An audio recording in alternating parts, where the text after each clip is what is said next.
अस्सलाम वालेकुम। Welcome to my channel voice over by Amna Shah. I hope कि आप खुश होंगे। कहानी शुरू करने से पहले आपसे रिक्वेस्ट है कि अगर आपको मेरा कंटेंट पसंद आता है तो प्लीज़ मेरे चैनल को सब्सक्राइब करें। आइए एक और क्राइम स्टोरी सुनते हैं। वो दिन ही मेरे लिए ख़राब था, सो मैंने मायरा से वादा किया था कि आज हम खाना खाने कहीं बाहर जाएंगे। इस दिन हमारी शादी की दूसरी सालगिरह थी और इत्तेफाक से मुझे याद भी था। शाम को 4 बजे के करीब बॉस ने मीटिंग तलब कर ली। इसका मतलब ये था कि अब मेरा जल्द घर पहुंचना मुमकिन नहीं था। मैं 10 बजे के करीब घर पहुंचा तो मायरा मौजूद नहीं थी। मैंने इसे तो पहले पूरे घर में तलाश किया और फिर मैं लॉन की तरफ निकल गया कि मायरा अक्सर नाराज़गी की सूरत में लॉन में जा बैठती थी। वो वहाँ भी नहीं थी। मैं इसे आवाज़ें भी दे रहा था मगर वो घर में कहीं मौजूद ही नहीं थी। मैंने सेल फोन पर उसका नंबर मिलाया। दूसरी तरफ कई घंटियां बजने के बाद मुझे मायरा की सर्द आवाज़ सुनाई दी। जी फरमाइए। मुझे शदीद पेश आया लेकिन मैं बर्दाश्त कर गया और ख़ुद पर काबू पाकर ठहरे हुए लहजे में बोला, मायरा तुम कहाँ हो? मैं अम्मी के घर हूँ, उसने सपाट लहजे में जवाब दिया। तुम मुझे बता तो देती कि तुम वहाँ हो, मैं तुम्हें यहाँ तलाश कर रहा हूँ। इसी वक्त सेल फोन पर मेरी सास की आवाज़ उभरी। बेपरवाही की भी कोई हद होती है कमाल। तुम इतने ही मसरूफ़ थे तो तुमने शादी क्यों की थी? अपनी सास के जले कुटे लहजे पर मुझे पहले ही एकदम गुस्सा आ गया। मेरी सास इन लोगों में से थी जो घर को बनाने के बजाय उसे बिगाड़ने में माहिर होते हैं। मुझे शुरू ही से उनसे चिढ़ थी।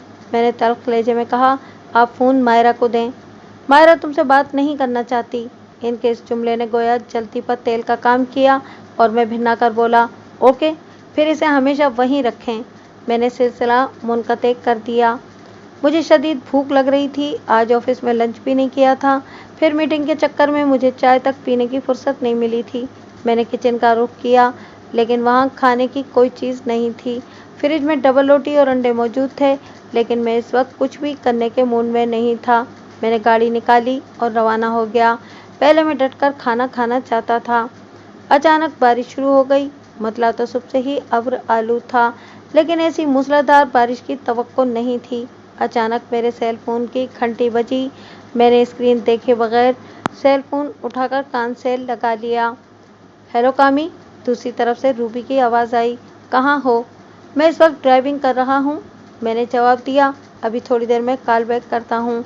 ओके, मैं इंतज़ार करूँगी। यह कहकर रूबी ने सिलसिला मुनक़ते कर दिया। यूनिवर्सिटी में रूबी मुझसे 1 साल जूनियर थी और हमारी दोस्ती वहीं हुई थी, वहीं मोहब्बत परवान चढ़ी थी। मैं कराची में तनहा रहता था। मेरी फैमिली लाड़काना में थी। मुझे यकीन था कि तालीम से फारिग होते ही मैं रूबी से शादी कर लूँगा, लेकिन हुआ वही जो अमूमन होता है। अम्मा ने बहुत पहले मेरी खालाजाद मायरा से मेरा रिश्ता तय कर दिया था। मैंने अम्मा के फैसले की शदीद मुखालफत की, चीखा चिल्लाया, लेकिन अम्मा ने अपने मरने की धमकी देकर मुझे मजबूर कर दिया।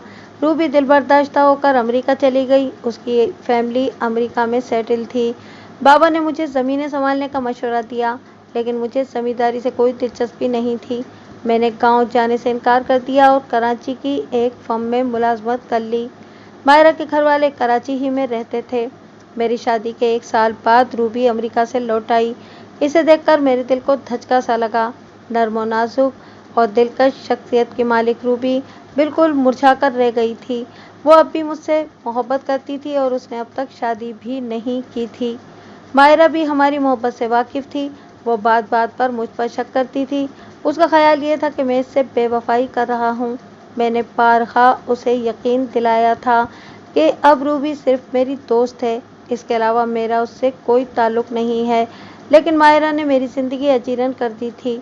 मैंने अपने पसंदीदा रेस्टोरेंट के सामने गाड़ी रोकी और बारिश से बचता हुआ तेज़ी से अंदर दाखिल हो गया। मैं खाना खा के फारिग हुआ ही था और काफ़ी पी रहा था जब मेरे सेल फ़ोन की घंटी बजी। स्क्रीन पर रूबी का नाम देखकर मैंने कॉल रिसीव कर ली। हेलो कामी, घर पहुंच गए? रूबी ने पूछा। अरे यार, कैसा घर? मैं इस वक्त गोल्डन गर्ल में हूँ, खाना खाने आया था, बस निकलने ही वाला हूँ। तुम रेस्टोरेंट में खाना क्यों खा रहे हो? क्या मायरा भी तुम्हारे साथ है? नहीं भाई, वो अपनी अम्मी के घर है, मैंने जवाब दिया। क्या बात है कामी, तुम कुछ परेशान लग रहे हो। मैं तो तुम्हारे लहजे और आवाज़ से ही भाप जाती हूँ। अरे नहीं, ऐसी कोई बात नहीं है। मैंने उसे टालना चाहा। कोई बात तो ज़रूर है, रूबी ने कहा। तुम मुझसे कुछ छुपा रहे हो।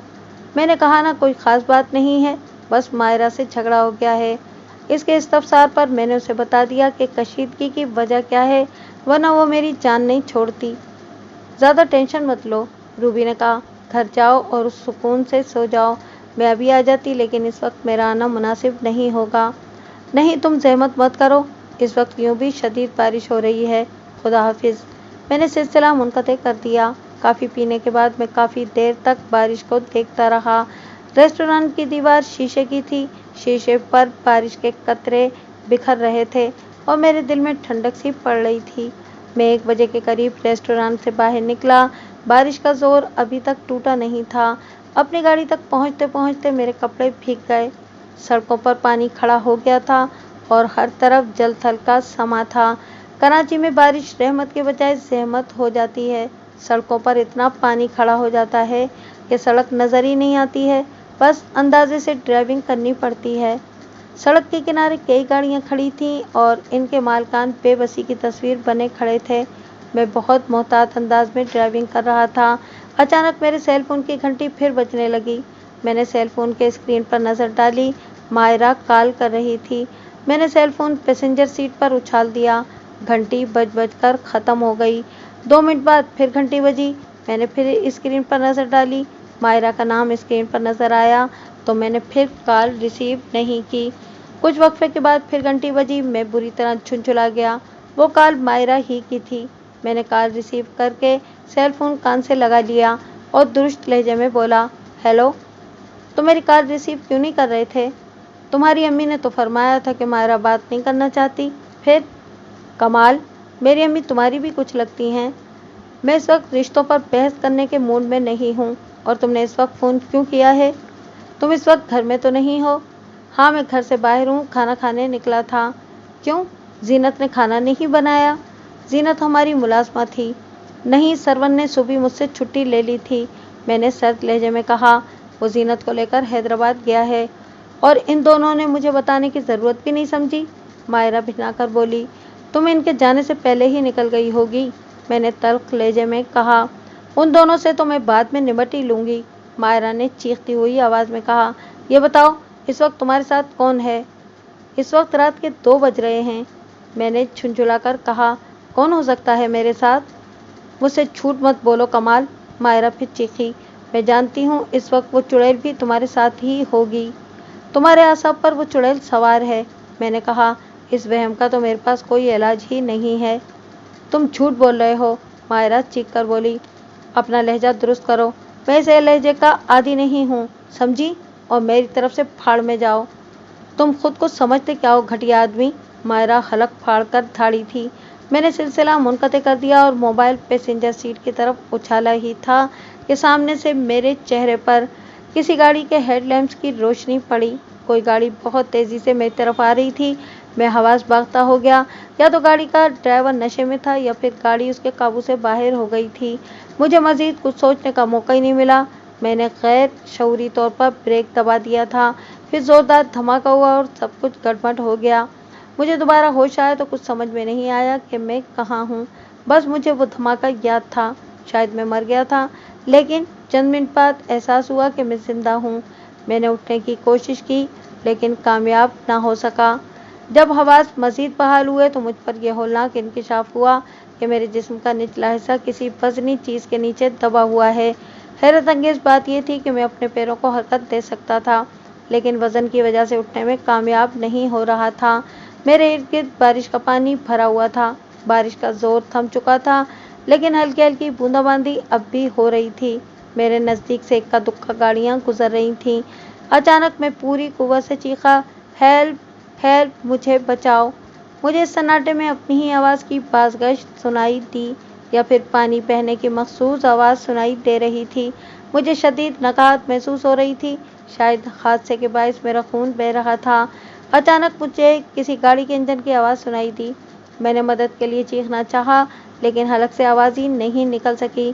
फिर मेरे चेहरे पर तेज़ रोशनी पड़ी। मुझे ऐसा लगा जैसे गाड़ी का ड्राइवर मुझे कुचलता हुआ गुजर जाएगा। मैंने आंखें बंद कर लीं। दूसरे ही लम्हे मुझे किसी की आवाज़ सुनाई दी, अरे यार, ये तो एक्सीडेंट हुआ है, ये बंदा शायद मर गया है, वो बुड़बुड़ाने वाले अंदाज में बोला। मैंने जिस्म की पूरी कुव्वत लगाकर चीखने की कोशिश की और इसमें कामयाब भी रहा, बचाओ बचाओ, अरे ये तो जिंदा है, वो शख्स बुड़बुड़ाया, फिर मुझ पर झुक गया। मैंने आंखें खोल दी। गाड़ी के हेडलैम्प्स की रोशनी में मुझे किसी का चेहरा दिखाई दिया। उसने नर्म लहजे में कहा, थोड़ा हिम्मत करो जवान, हम तुम्हारे को निकालता है। मुझ पर नींद बेहोशी तारी थी। दोबारा मुझे होश आया तो मैं किसी गाड़ी की अगली सीट पर पड़ा था और गाड़ी तेजी से दौड़ी जा रही थी। फिर मेरी आंख अस्पताल के कमरे में खुली। मैंने इर्द-गिर्द नजर डाली। दाएं जानिब अस्पताल की सफ़ेद यूनिफॉर्म में एक नर्स खड़ी थी। वो स्टैंड पर लगी ड्रिप में इंजेक्शन के जरिए कोई दवा मिला रही थी। मेरे हलक में कांटे से पड़ रहे थे। मैंने नहीफ आवाज़ में कहा, पप पानी। नर्स ने चौंक कर मुझे देखा, फिर मुस्कुराकर बोली, थैंक्स गॉड, आपका होश तो आया। उसने मुझे सहारा देकर चंद घूंट पानी पिलाया, फिर मुझे एहतियात से लिटाकर तेजी से चली गई और डॉक्टर को बुला लाई। डॉक्टर ने मुस्कुराकर मुझे देखा और बोला, आपके एक पाँव में फ्रैक्चर हुआ है, सर पर चोट लगी है। चोट तो मामूली है, लेकिन आपका खून बहुत बह गया है। अगर आप मज़ीद 15-20 मिनट तक वहाँ पड़े होते तो आपकी जान जा सकती थी। थैंक यू डॉक्टर, मैंने नहीफ आवाज़ में कहा। शुक्रिया तो इन साहब का अदा करें जो आपको यहाँ लाए थे। मैं इन साहब से मिलना चाहता हूँ, मैंने कहा। वो तो आपको यहाँ छोड़कर उसी वक्त चले गए थे। हाँ, जाते जाते अस्पताल के अखराजात और अपना सेल नंबर छोड़ गए हैं। मुझे सेल नंबर बताइए, मैं टेलीफोन पर उनका शुक्रिया अदा कर दूँ। पहले आप अपनी फैमिली के बारे में बताइए ताकि इन्हें इन्फॉर्म किया जा सके, डॉक्टर ने कहा। मैंने सोचा कि इन्हें मायरा का सेल नंबर दे दूँ, लेकिन फिर मैंने बाबा साईं का नाम और सेल नंबर बता दिया। इनका सेल नंबर तो मुझे ज़बानी याद था। बाबा साईं का नाम सुनकर डॉक्टर चौंक उठा। आप सरदार जमाल खान के बेटे हैं? उसने पूछा। मैंने इस बात में सर हिलाया, फिर मुस्कुराकर नहीफ लहजे में बोला, आप हैरान क्यों हैं डॉक्टर? क्या सरदार जमाल खान का बेटा किसी हादसे का शिकार नहीं हो सकता? मेरा मतलब ये नहीं था, डॉक्टर ने कहा। हैरत तो मुझे इस बात पर है कि आपके साथ कोई ड्राइवर है न बॉडीगार्ड। मैं इन्हीं सब बखेड़ों से बचने के लिए तो कराची में रहता हूँ, मैंने संजीदगी से कहा। वो कौन सा फरिश्ता था जो तुम्हें बर वक्त अस्पताल ले आया? बाबा साईं ने कहा। वो थोड़ी देर पहले ही गोट से यहाँ पहुँचे थे। इसका एड्रेस डॉक्टर साहब के पास मौजूद है बाबा साईं, मैंने कहा। एड्रेस और सेल नंबर दोनों गलत हैं, बाबा साईं ने जवाब दिया। वो कोई ऐसा खुदा तरस आदमी था जो खुद को जाहिर भी नहीं करना चाहता था। मैं उसे पहचान लूँगा बाबा साईं, मैंने जवाब दिया। वो मुझे कहीं नज़र आया, मैं उसका शुक्रिया ज़रूर अदा करूँगा। मायरा कहाँ है? बाबा साईं ने अचानक पूछा। मायरा अपने घर गई थी, इसे तो मेरे एक्सीडेंट की इत्तला भी नहीं है। क्या हिमाकत की बात कर रहे हो कामी? बाबा साईं ने कहा। वो लौट के घर तो आई होगी, क्या सरवर और उसकी बीवी जीनत ने उसे नहीं बताया होगा? वो घर आई ही नहीं होगी, मैंने तल्ख लहजे में कहा। फिर मैंने बाबा साईं को सारी बात बता दी। मायरा तो खैर है ही बेवकूफ़ और जज्बाती, बाबा साईं ने कहा। अफसोस तो मुझे तुम्हारी खाला के रवैये पर है। फिर वो तवील सांस लेकर बोले, तुम अभी कुछ मत सोचो, इस मौजू पर बाद में बात करेंगे। आपने शायद अम्मा और मारवी को मेरे बारे में बताया नहीं? हाँ, मैंने जानबूझकर इन दोनों को नहीं बताया, वरना वो तो किसी कीमत पर भी कोर्ट में न रुकती। दरवाजे पर हल्की सी दस्तक हुई। मायरा और खाला जान अंदर दाखिल हुई। मायरा की आंखों में आंसू थे, लेकिन खाला जान का चेहरा सपाट था। इन्हें देखकर मेरा हलक तक कड़वा हो गया। तुमने इतनी दूर से अपने बाबा साईं को तो बुला लिया और हमें कानो कान खबर न होने दी, खाला जान ने तेज लहजे में कहा। ये घर नहीं, अस्पताल है साजदा, बाबा साईं ने दुरुस्त लहजे में कहा। कामी का हाल पूछने के बजाय आप अपने शिकवे लेकर बैठ गईं। इसी वक्त रूबी भी वहां आ गई। वो बाबा साईं को देखकर ठिठकी, फिर पुरएतमाद अंदाज में आगे बढ़ी और अपने मखसूस लहजे में कहा, अस्सलामु अलैकुम एवरीबॉडी। वालेकुम सलाम, बाबा साईं ने जवाब दिया। कैसी हो बेटा? आई एम फाइन अंकल, आप कैसे हैं? मैं भी बिल्कुल ठीक हूँ। रूबी मेरे नज़दीक आई और सरगोशी में बोली, तुम कैसे हो कामी? उसने मुझसे पूछा। जैसा भी हूँ तुम्हारे सामने हूँ, मैंने जवाब दिया। तुम यहाँ क्यों आई हो? मायरा ने दुरुस्त लहजे में रूबी से पूछा। मैं कामी को देखने आई हूँ। हमें कोई ज़रूरत नहीं है तुम्हारी, अब तुम यहाँ से। मायरा, बाबा साईं ने दुरुस्त लहजे में कहा। उनके इस लहजे से तो मैं भी कांप उठता था। ये क्या हरकत है? ये बात करने का कौन सा अंदाज है? बाबा साईं, इससे कहिए कि यहाँ से दफ़ा हो जाए, मायरा ने चीख कर कहा। अपनी आवाज़ नीची रखो। बाबा साईं का चेहरा गुस्से से सुर्ख हो गया। यह अस्पताल एक घर नहीं है, तो फिर मैं ही यहाँ से चली जाती हूँ, मायरा ने निहायत गुस्ताखी से कहा और खाला जान से बोली, चलें अम्मी। खाला जान तो जैसे तैयारी बैठी थी, वो एकदम से खड़ी हो गई। मायरा तेज तेज कदम उठाती हुई बल्कि पैर पटकती हुई दरवाजे की तरफ बढ़ी। ठहरो मायरा, बाबा साईं ने कहा। मायरा इनकी बात सुनी अनसुनी करके निकल गई। बाबा साईं का चेहरा सुर्ख हो गया और वो मारे गुस्से के कांपने लगे। मायरा की जगह कोई और ये हरकत करता तो वो जिंदा न रहता। बाबा साईं की दुरुस्त आवाज़ से बड़े बड़ों पर लर्जा तारी हो जाता था। अस्पताल न होता तो बाबा साईं न जाने क्या कर गुजरते। उन्होंने बहुत मुश्किल से अपने गुस्से पर काबू पाया। फिर वो सख्त लहजे में बोले, कामी, अब मायरा इस वक्त इस घर में आएगी जब मैं इजाज़त दूंगा। वो मेरी आवाज़ पर नहीं रुकी, मेरी सरदार जमाल खान की आवाज़ पर नहीं रुकी। मैं देखता हूँ ये कितने बड़े बाप की बेटी है। बेटा बहुत ख्याल रखना, अम्मा ने कहा। अम्मा और मारवी दूसरे दिन कराची आ गई थीं। मुझे अस्पताल से घर आए हुए 1 महीना हो चुका था। मेरे साथ 2 महीने गुजारने के बाद अब अम्मा और मारवी वापस जा रही थीं। बाबा साईं भी कोर्ट से कई मरतबा कराची आ चुके थे। अम्मा ने सर तोड़ कोशिश की कि वो किसी तरह मायरा को माफ़ कर दें, लेकिन मैं जानता था कि बाबा साईं अपनी तौहीन किसी भी सूरत बर्दाश्त नहीं करते थे। उन्होंने मायरा को आने की इजाज़त नहीं दी। भैया, मारवी ने कहा, आप भी हमारे साथ कोर्ट चलें। मैं ज़रूर चलता मारवी गुड़िया, मैंने कहा, लेकिन अभी तो यहाँ का सारा काम ही पड़ा हुआ है। अगले महीने वक्त मिला तो मैं ज़रूर आऊँगा। अम्मा मुझे ढेरों हिदायत देकर रुखसत हो गई कि गाड़ी चलाने में एहतियात करना, वक्त पे खाना खाना, नींद पूरी करना वगैरह वगैरह। वो सरवर और जीनत को भी खुसूसी हिदायत देकर गई थी। शाम को रूबी आ गई। वो अब अक्सर घर भी आ जाती थी। मैं इसे रुखसत करने बाहर तक गया। वो अपनी गाड़ी में बैठी ही थी कि मुझे एक शख्स दिखाई दिया। इसकी सूरत मुझे कुछ शनासत सी लगी। वो सड़क पार करने के लिए खड़ा था। अचानक मुझे याद आया कि ये वो शख्स है जिसने मेरी जान बचाई थी। मैं इसकी तरफ भागा। इस वक्त तक वो सड़क पार कर चुका था। मैंने भी भागकर सड़क पार की। वो आदमी पुरानी सी एक गाड़ी में बैठ रहा था। मैंने इसे आवाज़ दी, सुनिए। वो चौंक कर मुझे देखने लगा। उसके चेहरे पर उलझन थी। अस्सलामुअलैकुम, मैंने अपनी सांस दुरुस्त करते हुए कहा। वालेकुम सलाम। उसने मुझे सर्द नज़रों से घूरा। हुलिये से वो मुझे कोई मैकेनिक या प्लम्बर लग रहा था। मैंने हंसकर पूछा, सर, आप मुझे पहचाने नहीं? क्यों, तुम क्या कायदे आज़म है जो मैं तेरे को पहचानूंगा? सर, मैं कमाल हूँ। अभी 3 महीने पहले मेरा एक्सीडेंट हो गया था। आपने मेरी जान बचाई थी, मुझे अस्पताल पहुँचाया था। उसके चेहरे पर हल्की सी मुस्कुराहट आ गई। हाँ, अभी मैं तेरे को पहचान गया। अभी तेरा क्या हाल है? एकदम फिट लग रहा है मेरे को। अब मैं बिल्कुल ठीक हूँ सर। मैंने कई दफ़ा आपको टेलीफोन किया, लेकिन आपने शायद अपना नंबर बदल लिया है। फ़ोन क्यों कर रहा था मेरे को? सर, मुझे आपका शुक्रिया अदा करना था। अरे, इसका क्या ज़रूरत है जवान, बस तुम्हारा जान बच गया। अभी लाइफ को एंजॉय करो। सर, मैं यहाँ नज़दीक ही रहता हूँ। अगर आप डिनर मेरे साथ करेंगे तो मुझे बहुत खुशी होगी, मैंने कहा। आइए ना, बस तुमने बोल दिया समझो हमने डिनर कर लिया, उसने कहा। हम लोग के पास अभी इतना टाइम नहीं है जवान, फिर कभी आएगा। सर प्लीज़, मैंने उसका हाथ पकड़ लिया। कम से कम 1 कप चाय ही पी लें। उसके चेहरे पर झुंझुलाहट और बेजारी के आसार थे। बोला ना, अभी टाइम नहीं है। सर प्लीज़ आइए ना, मैंने उसका हाथ पकड़कर बहुत अपनाइयत और इसरार से कहा। अभी तुम मेरे को सर सर बोलता है ना, तो मुझे बहुत अच्छा लगता है। मेरे को आज तक किसी ने सर नहीं बोला। मैं ज़बरदस्ती उसे घर ले आया और सर्वर से बोला कि चाय लेकर आए। सर, जब आपका नंबर गलत था तो आपका नाम भी इकराम अली नहीं होगा? मेरा नाम इकराम अली क्यों नहीं हो सकता?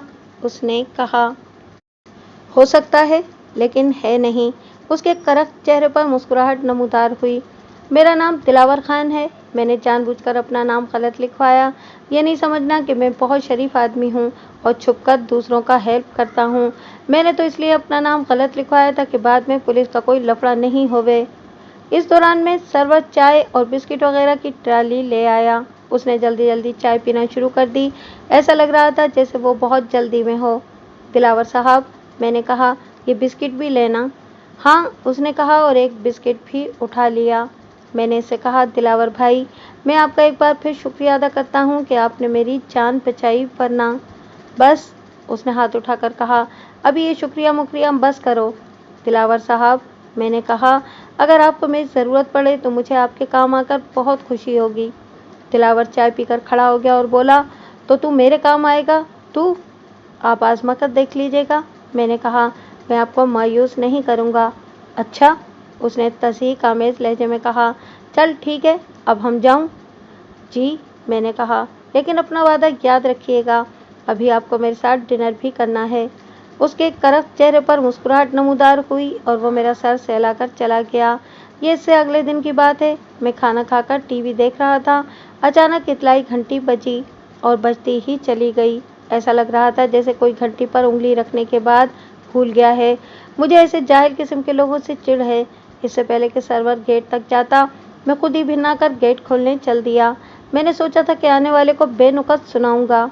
मैंने गेट का ज़ैली दरवाज़ा खोला तो दिलावर लड़खड़ाता हुआ अंदर दाखिल हुआ। इससे पहले कि वो गिरता, मैंने उसे संभाल लिया। बमुश्किल तमाम में उसका भारी भरकम वजूद संभाले हुए था। दिलावर भाई, आप ठीक तो हैं? क्या हुआ है आपको? मैं ज़ख्मी हूँ, दिलावर ने बमुश्किल तमाम कहा। मैं इसे सहारा देकर अंदर लाया। वो नीम बेहोशी के आलम में था। उसकी शर्ट एक तरफ से खून में तर थी। इसका खून मेरी सफ़ेद बेदाग शर्ट पर भी लग गया था। आप जख्मी कैसे हुए दिलावर भाई? साइट पर मजदूरों का झगड़ा हो गया था। मैं ठेकेदार हूँ, बीच बचाव कराते हुए मुझे गोली लग गई। गोली लग गई? मैंने हैरत से पूछा। हाँ, तेरे को गोली का मतलब नहीं पता? बुलेट, बुलेट लगी है इधर। उसने अपने सीने की तरफ इशारा किया। उसके सीने पर दाएं जानिब जख्म का निशान था। इससे भी इस वक्त भी हल्का हल्का खून रिस रहा था। सरवर भी वहीं आ गया था और हैरत से उसे देख रहा था। सरवर, मैंने कहा, गाड़ी निकालो, लेकिन पहले पुलिस को टेलीफोन करो। नहीं, दिलावर कुर्राकर बोला, पुलिस को टेलीफोन करने की ज़रूरत नहीं है, पुलिस उल्टा मुझे ही पकड़ लेगी। लेकिन दिलावर भाई, ये पुलिस केस है, मैं आपको अस्पताल भी नहीं ले जा सकता। तू तो बहुत बड़ी बड़ी बातें कर रहा था, उसने नहीफ लहजे में कहा। सर, मुझे आपके काम आकर खुशी होगी। उसने तंज़ी अंदाज में मेरी नकल उतारी। फिर वो सोफे पर लेट गया। मेरा जहन तेज़ी से काम कर रहा था। मुझे अपने फैमिली डॉक्टर का ख्याल आया। मैं दिलावर को वहाँ ले जा सकता था, लेकिन वो इंतहाई उसूल पसंद आदमी था। वो मेरे मना करने के बावजूद न सिर्फ पुलिस को इत्तला दे देता, बल्कि बाबा साईं को भी बुला लेता। अचानक मुझे अपने दोस्त डॉक्टर शाहिद का ख्याल आया। वो स्कूल में मेरे साथ ही पढ़ता था। इससे मेरी अच्छी दोस्ती थी। वो अक्सर मेरे घर भी आ जाता था। मैंने घड़ी देखी। इस वक्त रात के 12 बजे थे। मुझे यकीन था कि शाहिद अभी सोया नहीं होगा। मैंने सेल फोन निकाल कर उसका नंबर मिलाया। उसने दूसरी ही घंटी पर रिसीवर उठा लिया। हाँ कमाल, खैरियत तो है? यार, ज़रा एक प्रॉब्लम है। मेरे एक दोस्त का एक्सीडेंट हो गया है। मैं इसे तुम्हारे पास ला रहा हूँ। यार, तुम इसे अस्पताल ले जाओ ना। ये मत समझना कि मैं इनकार कर रहा हूँ, लेकिन यार, वो अस्पताल जाने को तैयार नहीं है। अच्छा, समझा। शाहिद ने तवील सांस ली। इसने अपनी गाड़ी से किसी को ज़ख्मी कर दिया होगा और अब अस्पताल जाने से घबरा रहा होगा। ओके, तुम इसे यहाँ ले आओ। दिलावर भाई उठे। मैंने उसे झंझोड़ा तो उसने हड़बड़ाकर आंखें खोल दी।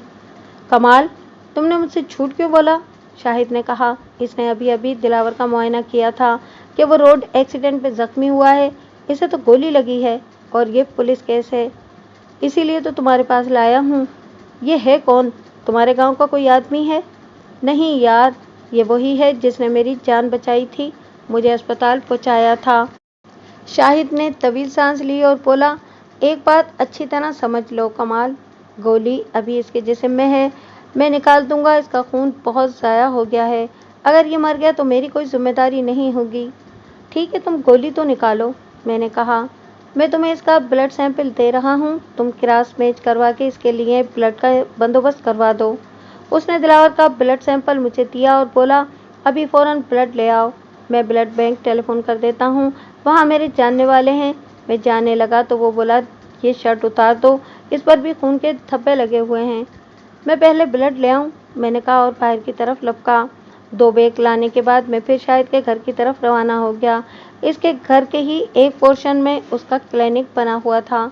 शाहिद ने कोई बाकायदा ऑपरेशन थिएटर तो बनाया नहीं था, एक छोटा सा कमरा था जहां वो मरीजों का मुआयना करता था। शाहिद ने दिलावर को बेहोशी का इंजेक्शन देना चाहा तो उसने इनकार कर दिया। शाहिद ने उसके जिस्म में पेवस गोली निकाली और मुझसे बोला, शुक्र है कि गोली से इसे ज़्यादा नुकसान नहीं पहुंचा। इसने दिलावर के जख्म की ड्रेसिंग करके इस पर ब्लड लगा दिया और खुद ड्राइंग रूम में आ बैठा। उसने इलेक्ट्रिक केटल पर कॉफ़ी बनाई और मुझे देकर बोला, कमाल, मुझे ये अच्छा आदमी नहीं लग रहा है। इसके जिस्म और हाथों पर जख्मों के बहुत से निशानात हैं। अब तुम फौरन इससे पीछा छुड़ाओ। 2 बजे तक शायद फारिग हो चुका था। मैंने इसे पैसे देना चाहे तो उसने झुल्ला कर कहा, इससे बेहतर है कि तुम मेरे सर पर 2 जूते मार लो। अब तुम मुझे इस तरह जलील करोगे? वो अंग्रेजी में बोला, इस बंदे से पहली फुर्सत में अपनी जान छुड़ाओ, बस समझ लो कि यही मेरी फीस है। दिलावर तल्खी से मुस्कुराकर बोला, हम तो खुद भी इधर रुकना नहीं चाहता हूँ। दूसरी बात यह है कि हम लोग का धंधा ऐसा है कि हम भी किसी पर एतबार नहीं करता है और अंग्रेज़ी बोलने की ज़रूरत नहीं है। थोड़ा बहुत अंग्रेज़ी तो हम भी समझ लेता हूँ। शायद शर्मिंदा हो गया। इससे ज़्यादा मुझे शर्मिंदगी महसूस हो रही थी। चलो अभी निकलो यहाँ से, दिलावर ने कहा। इसे गाड़ी में बिठाते हुए मैंने पूछा, आप कहाँ जाएंगे? मुझे गुलिस्तान जौहर तक छोड़ दे, उसने कहा और सीट की पुश्त से टेक लगाकर आंखें मूंद लीं। इसके जिस्म पर अब भी वही खून आलू शर्ट थी, इस पर खून जमकर स्याह हो चुका था। गुलिस्तान जौहर फ्लैटों का जंगल है, एक कसीरुन मंजिला इमारत के सामने। उसने गाड़ी रुकवाई और बोला, अभी तू जा, मैं तेरे को थैंक यू भी बोलूँ? Thank you? उसने हस्बे आदत मेरा सर सहलाया और बिल्डिंग की तरफ बढ़ा। दिलावर साहब, आप किस फ्लोर पर रहते हैं? यहाँ लिफ्ट तो है ना? मैं 5वें माले पर रहता हूँ और इधर लिफ्ट नहीं है। ये कहकर वो आहिस्ता आहिस्ता बिल्डिंग में दाखिल हो गया। अब उसूलन तो मुझे वहाँ से चले जाना चाहिए था, लेकिन मुझे अब भी दिलावर की फिक्र थी। वो इस हालत में 5वें फ्लोर तक पहुँच भी सकेगा या नहीं। इसे फ्लैट के दरवाजे तक मुझे छोड़ना चाहिए था। मैं गाड़ी से बाहर आ गया और सोचा कि मैं खुद दिलावर के पीछे जाऊं, लेकिन मुझे तो ये भी मालूम नहीं था कि वो किस ब्लॉक में रहता है। फिर मुझे ख्याल आया कि मैंने उसे बाईं तरफ जाते देखा था। इस तरफ 2 ब्लॉक थे, दिलावर इन्हीं में से किसी एक ब्लॉक में गया होगा। मैं अंदाज़ा लगाकर पहले ब्लॉक में चला गया। गुलिस्तान जौहर में बहुत अच्छे फ्लैट भी हैं, लेकिन वो कॉम्प्लेक्स इंतहाई गंदा था। लिफ्ट तो 2-2 थीं, लेकिन शायद काफ़ी अरसे से ख़राब पड़ी थीं। जीने में तारीकी थी, हाथ को हाथ सुझाई नहीं दे रहा था। रात के 3 बज रहे थे, इसलिए वहाँ मुकम्मल खामोशी थी। मैंने अपना सेल फोन निकाला और उसकी टार्च रोशन करके सीढ़ियाँ चढ़ने लगा। सीढ़ियों पर जगह जगह पान के धब्बे थे, दीवारें भी बहुत गंदी थीं, इन पर भी पान की पिचकारियों के निशानात थे। जीने में सीलन भी थी और अजीब सी नागवार बू फैली हुई थी। मैं 2 फ्लोर चढ़ गया, लेकिन मुझे किसी भी फ्लैट में रोशनी नज़र नहीं आई। मैं 5वें फ्लोर पर पहुंचा तो वहां भी मुकम्मल तारीकी और सन्नाटा था। मैंने झुंझुलाकर सोचा कि दिलावर ज़रूर दूसरे ब्लॉक में गया होगा। मैं फजूल में यहाँ ख्वार हो रहा हूँ और मुझे भला ज़रूरत ही क्या थी यहाँ आने की। दिलावर ने जो एहसान मुझ पर किया था, मैंने इससे कहीं ज़्यादा उसका बदला चुका दिया था। अब मैं यहाँ क्या कर रहा हूँ? मैं वापसी के लिए पलटा तो मुझे एक फ्लैट से फायर की आवाज़ आई। फिर किसी के ज़ोर ज़ोर से बोलने की आवाज़ें आईं। वो कॉरिडोर में दाएं जानिब तीसरा फ्लैट था। मैं दबे पाँव उस तरफ बढ़ा। कोई इंतहाई करख्त आवाज़ में कह रहा था, हरामखोर, तू क्या समझता है तू भाई को इतनी आसानी से मार देगा?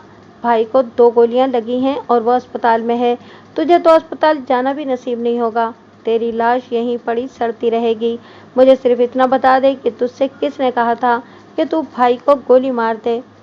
जिसने भी कहा था वो तुम लोग का दोस्त तो नहीं हो सकता। मुझे दिलावर की आवाज़ सुनाई दी, इसका नाम बता। उसने शायद दिलावर को थप्पड़ मारा था। कितने पैसे दिए थे उसने? अभी इसने सिर्फ 3% दिया है, बाकी पैसा काम होने के बाद, और काम तो अभी हुआ नहीं। उल्लू के पट्टे, वही कुर्राती वही आवाज़ आई, काम तो मैं करूँगा तेरा तमाम। बस तू एक दफ़ा इस आदमी का नाम बता दे, जिसने तुझे इस्तेमाल किया है। ये ऐसे नहीं बताएगा भाई, एक दूसरी आवाज़ आई। इसे यहाँ से ले चलो। मैंने आगे बढ़कर दरवाजे पर हल्का सा दबाव डाला तो वो खुल गया। अंदर का मंजर मेरी तवक्को के ऐन मुताबिक था। दिलावर फर्श पर पड़ा हुआ था और उसके जख्म से फिर खून बहने लगा था। मेरे दिल में न जाने क्या आई कि मैंने अचानक धाड़ कर कहा, हैंड्स अप। कोई अपनी जगह से हरकत नहीं करेगा वरना गोली मार दूंगा। तुम लोग अपने हथियार फेंको और औंधे मुंह लेट जाओ, जल्दी करो। वो तादाद में 4 थे। उन्होंने अपनी गन्स फेंकी और फौरन औंधे मुंह लेट गए। वो अपने हुलियों से जुराइम पेशान नजर आ रहे थे। उन्होंने जूं ही गन्स फेंकी, दिलावर ने झपट कर वो गन्स समेट लीं। इनमें से 2 उसने अपनी पैंट की बेल्ट में उड़स लीं और 2 के मैगजीन खाली करके खिड़की से बाहर फेंक दिए। फिर उसने इस शख्स को जोरदार लात रसीद की जो इससे सवाल जवाब कर रहा था। तू बहुत पछताएगा दिलावर, वो शख्स लात खाकर बोला। बकवास बंद कर, तेरी तो। दिलावर ने उसे एक गलीज गाली दी। अभी हम लोग जाए हैं तो तुम सबका खोपड़ी उड़ा सकता है, लेकिन हम ऐसा करेगा नहीं। अभी हम लोग जा रहा है, ज़्यादा शोर शराबा नहीं करना। इनमें से एक शख्स ने उठकर दिलावर पर झपटना चाहा, लेकिन दिलावर ने इस पर फायर कर दिया। वो औंधे मुंह गिर गया। ये तो मुझे बाद में मालूम हुआ कि दिलावर ने उस पर नहीं बल्कि हवा में फायर किया था। फिर वो मोहतात अंदाज में फ्लैट से बाहर निकला। मैं भी उसके साथ साथ बाहर निकल आया। उसने फुर्ती से दरवाज़ा बंद करके बाहर से कुंडी लगा दी और मुझसे बोला, बाहर भाग। हम दोनों बाहर की तरफ भागे। मैं एक एक छलांग में 2-2 सीढ़ियाँ उतरता हुआ बाहर आ गया। हैरत तो मुझे दिलावर पर थी। वो बहुत सख्त जान था। इतना जख्मी होने के बावजूद वो बहुत फुर्ती से नीचे पहुंचा था। इसी वक्त मुझे हल्का सा एक धमाका सुनाई दिया। इन लोगों ने दरवाज़ा तोड़ दिया है, दिलावर बोला। जल्दी निकल यहाँ से। मैं भागकर अपनी गाड़ी में बैठा। दिलावर भी भागकर पैसेंजर सीट पर बैठ गया और चीख कर बोला, अभी निकल यहाँ से वरना वो लोग हम दोनों को ख़त्म कर देंगे। मैंने गाड़ी आगे बढ़ा दी। दिलावर पीछे देख रहा था। वो चीख कर बोला, कमाल, गाड़ी भगा, वो लोग हमारे पीछे आ रहा है। मैंने स्पीड मज़ीद बढ़ा दी। सड़कें सुनसान थीं। मैं दीवानावार गाड़ी दौड़ा रहा था। मैं जानता था कि रात के इस पहर यूं ड्राइविंग करना ख़तरनाक होता है। इस वक्त हर गाड़ी वाला यही समझता है कि सड़क सुनसान है। यूं गाड़ियों में बाज़ औक़ात खौफनाक तसादुम हो जाता है। ऐसे तसादुम में दोनों में से कोई गाड़ी वाला भी नहीं बचता। बस इस वक्त मजबूरी थी। अगर मैं रफ्तार कम करता तो पीछे आने वालों की गोलियों का शिकार हो जाता।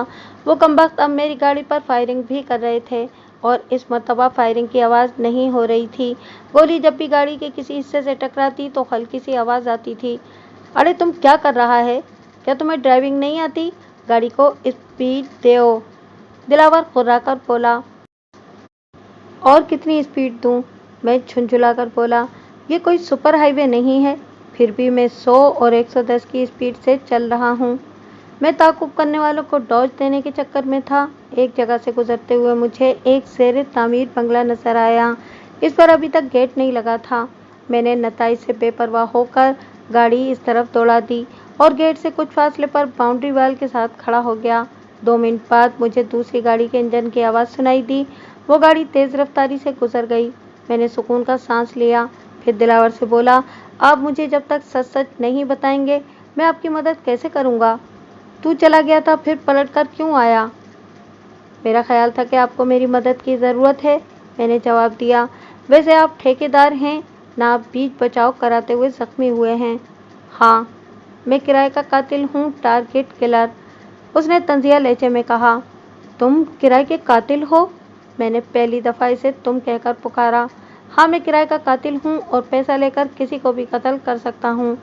फिर तुमने मेरी जान क्यों बचाई? मरने दिया होता मुझे। यही तो सारी खराबी है।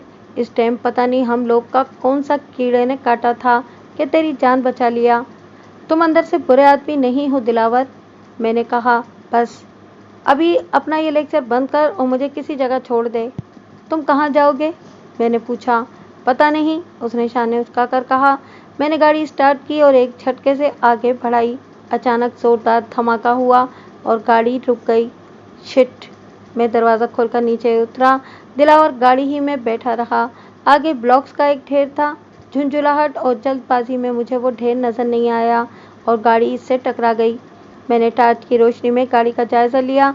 इसका रेडिएटर टूट गया था और पानी बहकर ज़मीन में जज्ब हो रहा था। क्या हुआ? दिलावर ने पूछा। गाड़ी का रेडिएटर टूट गया, मैंने कहा। अब हम यहाँ से कहीं नहीं जा सकते। फिर मैंने कहा, इस वक्त हम सफूरा कोट के पास हैं, मुमकिन है कि मेन रोड से कोई सवारी मिल जाए, चलो उतरो। दिलावर बमुश्किल तमाम उतरा। उसका जख्म दोबारा खुल गया था और उसमें से खून रिस रहा था। मैंने गाड़ी की डिक्की से कपड़ा साफ करने वाला कपड़ा निकाला और वो दिलावर के सीने पर बांध दिया ताकि इसका खून रुक जाए। फिर हम गिरते पड़ते मेन रोड की तरफ चल दिए। मैंने सोचा कि मैं अपने किसी दोस्त को बुला लूं, लेकिन मैं अपने किसी दोस्त को इस मामले में मुलविस नहीं करना चाहता था। हर आदमी तो डॉक्टर शाहिद नहीं होता ना। इनमें से कोई पुलिस को इत्तला दे सकता था। फिर मुझे रूबी का ख्याल आया। इस वक्त वही मेरी मदद कर सकती थी। मैंने जेब से सेल फोन निकाला और रूबी का नंबर डायल कर दिया। दूसरी तरफ घंटी बजती रही। जाहिर है कि रूबी इस वक्त गहरी नींद में होगी। मैं मायूस होकर सिलसिला मुनक़ते करने ही वाला था कि दूसरी तरफ से रूबी ने कॉल रिसीव कर ली। हेलो, उसकी ख़नुदा आवाज़ सुनाई दी। सॉरी रूबी, इस वक्त तुम्हें डिस्टर्ब कर रहा हूँ मैं। कामी? रूबी की ख़ुनूदगी एकदम गायब हो गई। Are you all right? हाँ रूबी, मैं बिल्कुल ठीक हूँ, लेकिन मामूली सा एक प्रॉब्लम है। कैसी प्रॉब्लम? रूबी ने पूछा। मेरी गाड़ी का छोटा सा हादसा हो गया है और वाट? रूबी चीख कर बोली। तुम ठीक तो हो? हाँ मैं बिल्कुल ठीक हूँ, लेकिन इस वक्त मुझे तुम्हारी मदद की ज़रूरत है। हाँ बोलो, क्या तुम इस वक्त सफूरा कोट तक आ सकती हो? सफूरा कोट? रूबी ने चौंक कर पूछा। तुम वहाँ क्या कर रहे हो? तुम यहाँ आ सकती हो या नहीं? मैंने झुंझुलाकर कहा। अच्छा मैं आ रही हूँ, रूबी ने तवील सांस लेकर कहा। सुनो, अपने साथ मेरी टी शर्ट ले आना, वो जो मैंने कुछ दिन पहले तुम्हारे घर छोड़ दी थी। प्रॉब्लम क्या है कमाल? रूबी ने झुंझुलाकर कहा। तुम मुझे साफ साफ क्यों नहीं बताते? यहाँ आओगी तो सब मालूम हो जाएगा, मैंने कहा। बस तुम जल्दी पहुँचने की कोशिश करो। ये कहकर मैंने सिलसिला मुनक़ते कर दिया। अब किसको फ़ोन कर दिया? दिलावर ने कहा। किसी न किसी को तो करना ही था, मैं सारी रात तो यहाँ नहीं बैठ सकता ना, मैंने कहा। तू वापस क्यों आया था? दिलावर ने झुंझुलाकर कहा। अभी आया था तो बर्दाश्त कर या मरने देता मुझे? हाँ वाकई मुझे नहीं आना चाहिए था, लेकिन मैं तुम्हें मरने भी तो नहीं दे सकता। तू करता क्या है? पढ़ता है? मैं पढ़ चुका हूँ, अब जॉब करता हूँ। शादी हो गया तेरा? हाँ मैंने कहा। लेकिन तुम ये सब क्यों पूछ रहे हो? तेरी घरवाली तो बहुत परेशान होगी, उसने कहा। मेरी घरवाली आजकल घर में नहीं है, मैंने बेजारी से कहा। तुम ये बताओ कि तुमने किसके कहने पर कत्ल किया है? काम पूरा किधर हुआ? बच गया सुअर का बच्चा, दिलावर ने नफरत भरे लहजे में कहा। फिर अपना सेल फोन निकाल कर नंबर डायल किया और बोला, हाँ पैसा कब देगा? मैंने अपना काम कर दिया, वो नहीं मरा तो मैं क्या करूं? ठीक है, हम एक बार फिर ट्राई करता हूँ। उसने सिलसिला मुनक़ते करते हुए सेल फोन जेब में रख लिया। फिर कैसे ट्राई करोगे? मैंने कहा। तुम्हारा शिकार तो इस वक्त कराची के सबसे बड़े अस्पताल में है, वहाँ की सिक्योरिटी बहुत ज़बरदस्त है। फिर अब तो वहाँ पुलिस भी होगी और ज़ख्मी आदमी के अपने लोग भी होंगे, सबको देख लेगा, दिलावर ने कहा। इसी वक्त मेन रोड पर एक गाड़ी आकर रुकी। दिलावर चौंक उठा। मैं रूबी की गाड़ी पहचान चुका था, इसलिए दिलावर का हाथ थपथपाया और गाड़ी की तरफ बढ़ गया। मैं गाड़ी के नज़दीक पहुंचा तो रूबी ने मुंह बनाकर कहा, ये तुम क्या करते फिर रहे हो खामी? टी शर्ट लेकर आई हो मेरी? हाँ लाई हूँ, उसने टी शर्ट मेरे हवाले कर दी। सर्दी से बचने के लिए रूबी ने गर्म शाल ओढ़ रखी थी। मैंने उसकी शाल भी खींच ली और वापस वहीं चला गया जहाँ दिलावर बैठा था। मैंने टी शर्ट उसके हवाले करते हुए कहा, अपनी शर्ट उतार कर ये पहन लो, वरना पुलिस ने अगर देख लिया तो मुश्किल में पड़ जाओगे। ये लो शाल, ये भी पहन लो और ऊपर से लपेट लो, आज सर्दी कुछ ज़्यादा ही है और तुम्हारे पास कोई गर्म कपड़ा नहीं है। फिर मैंने अपना वॉलेट निकाला और इसमें से पैसे निकालने लगा। ओह, दिलावर ने मुझे टोका, ये पैसा वैसा अपने पास रख, मेरे पास पैसा है। ओके, मैंने कहा। अब मैं चलता हूँ, बेस्ट ऑफ लक। मैं इसे फुटपाथ पर छोड़ के रूबी के नज़दीक आया और पैसेंजर सीट का दरवाज़ा खोलकर गाड़ी में बैठ गया। रूबी ने गाड़ी आगे बढ़ाते हुए पूछा, कौन था ये? तुम एक बात बताओ, मैंने उसका सवाल नज़रअंदाज करते हुए कहा। अगर कोई तुम्हारी जान बचाए और फिर खुद उसकी जान खतरे में हो तो तुम क्या करोगी? मैं इसकी हेल्प करूँगी, बल्कि जहाँ तक मुझसे हो सकेगा करूँगी। फिर वो चौंक कर बोली, लेकिन तुम क्यों पूछ रहे हो? कहीं ये वो आदमी तो नहीं जिसने अस्पताल पहुंचाकर तुम्हारी जान बचाई थी? हाँ, ये वही है, और अब इसकी जान खतरे में है। और तुम इसे यूं पे यारों मददगार छोड़कर भाग लिए? मैंने इसके लिए बहुत कुछ किया है रूबी, मैंने कहा। क्या खाक किया है? रूबी चिढ़कर बोली, इसकी जान तो अब भी खतरे में है। गाड़ी वापस मोड़ो, मैंने अचानक कहा। दिलावर को तन्हा छोड़ते हुए मेरा समीर मुझे मलामत कर रहा था। वो बुरा आदमी था, कातिल था, लेकिन मुझे तो उसने एक नई जिंदगी दी थी। बेशक जिंदगी देने वाला तो अल्लाह है, लेकिन जरिया तो वही बना था। हम बहुत बर्क रफ्तारी से वहां पहुंचे। दिलावर वहां नहीं था।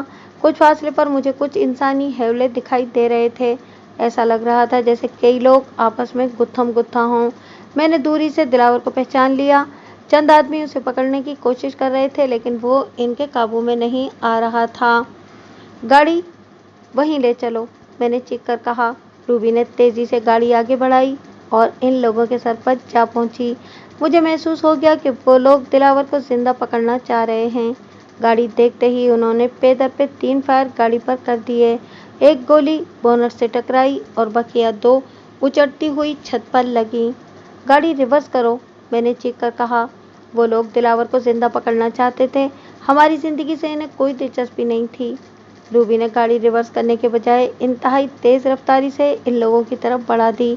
लैंड क्रूजर जैसी भारी भरकम गाड़ी यूं अपनी तरफ बढ़ते देखकर वो लोग बुरी तरह बौखला गए और पलट कर भागे, लेकिन वो गाड़ी से ज्यादा तेज नहीं दौड़ सकते थे। दूसरे ही लम्हे 2 के जिस्म गाड़ी से टकराए और वो हवा में उछल गए। रूबी ने फिर गाड़ी रिवर्स की और उसका रुख बकिया 2 अफराद की तरफ कर दिया। वो ऐसे हवास भागता हुए कि फायर करना ही भूल गए और दिलावर को छोड़कर दौड़ लगा दी। दिलावर उछलकर गाड़ी की अगली सीट पर बैठ गया। रूबी ने गोली की सी रफ्तार से गाड़ी वहां से निकाल ली। वहां से कुछ फासले पर इनकी गाड़ी खड़ी थी। दिलावर ने जाते जाते फायर करके इसके 2 टायर फ्लैट कर दिए। तेरी बीवी तो बहुत जबरदस्त है यार, दिलावर ने कहा। ये मेरी बीवी नहीं है, बाल बाल बच गई मेरी बीवी बनने से, मैंने कहा। अभी तुम लोग किधर जा रहे हो? दिलावर ने पूछा। इस भागदौड़ और उछल कूद से उसका जख्म फिर रिसने लगा था। तुम्हें कहाँ जाना है? रूबी ने पूछा। मुझे सुपर हाईवे पर छोड़ दो, दिलावर ने कहा। मैं कराची से बाहर निकल जाऊंगा। मैं ऑफिस से वापस आया तो बाबा साईं की प्राडो देखकर खुश हो गया। बाबा साईं से मुलाकात हुए 2 हफ्ते से ज़्यादा हो गए थे। मैं जब एक्सीडेंट के बाद घर वापस आया था तो बाबा साईं से मुलाकात हुई थी। मैं घर में दाखिल हुआ तो सर्वर ने बताया कि बाबा साईं अभी बेडरूम में हैं। इनकी तबीयत तो ठीक है? मैंने सर्वर से पूछा। साहब, इनकी तबीयत तो ठीक थी, लेकिन सफ़र से इन्हें कुछ थकान हो गई थी, इसलिए वो सो गए थे। मैंने बाबा साईं के कमरे में झांका तो वो जाग रहे थे। मुझे देखकर कहने लगे, आओ कामी, आज तुमने बहुत देर लगा दी। जी बाबा साईं, आजकल काम कुछ ज़्यादा ही है। अम्मा और मारवी ठीक हैं? हाँ बेटा, वो दोनों ठीक हैं, बाबा साईं ने कहा। इसी वक्त दरवाजे पर दस्तक देकर सर्वर अंदर आया। वो चाय की ट्राली लेकर आया था। वो ट्राली मेरे सामने रखकर कमरे से बाहर निकल गया। कामी, मैंने इस मर्तबा अपने हल्के से एमएनए का इलेक्शन लड़ने का फैसला किया है। बाबा साईं, ये तो बहुत अच्छी बात है। आपने कौन सी पार्टी ज्वाइन की है? बाबा साईं मुस्कुराए और बोले, कामी बेटा, मुझे भला कोई पार्टी ज्वाइन करने की क्या ज़रूरत है। मैं आज़ाद उम्मीदवार की हैसियत से इलेक्शन जीत कर दिखाऊंगा। अगर यासीन शाह जिंदा होता तो मुकाबला ज़रा सख्त होता। इसके मरने के बाद तो कोई मेरे मुकाबले पर आ ही नहीं सकता। बाबा साईं, आप किसकी बात कर रहे हैं? कौन यासीन शाह? मैंने पूछा। तुम शाह को नहीं जानते? बाबा साईं ने कहा। अच्छा अच्छा, वो कब मरा बाबा साईं? लगता है कि आजकल तुमने अखबार पढ़ना और टीवी देखना छोड़ दिया है। पिछले हफ्ते किसी टारगेट किलर ने उसे गोली मार दी थी। इनकी बात पर मैं बुरी तरह चौंका। हाँ, इस शख्स के बारे में कुछ मालूम तो हुआ था, जिसने तुम्हें अस्पताल पहुंचाया था। अभी तक तो कुछ भी मालूम नहीं हुआ, मैंने ठिठाई से झूठ बोला। फिर वो मौजू बदल कर बोले, तुम सुबह से रात तक मसरूफ़ रहते हो, तुम्हें आखिर ऑफिस में कितना काम करना पड़ता है? सब कुछ मैं ही करता हूँ बाबा साईं, मैंने कहा। शिराजी साहब तो 10-15 दिन में एक दफ़ा ऑफिस आते हैं। इसका मतलब है कि तुम इस कारोबार को अच्छी तरह समझ गए हो। उन्होंने पूछा। जी बाबा साईं, मैंने जवाब दिया। कामी बेटा, दूसरों के लिए इतनी मेहनत करने से बेहतर नहीं है कि ये मेहनत अपने लिए की जाए? जी, लेकिन मैं समझा नहीं बाबा साईं। अगर तुम ये कारोबार अपने तौर पर करो तो ऐसा मुमकिन है।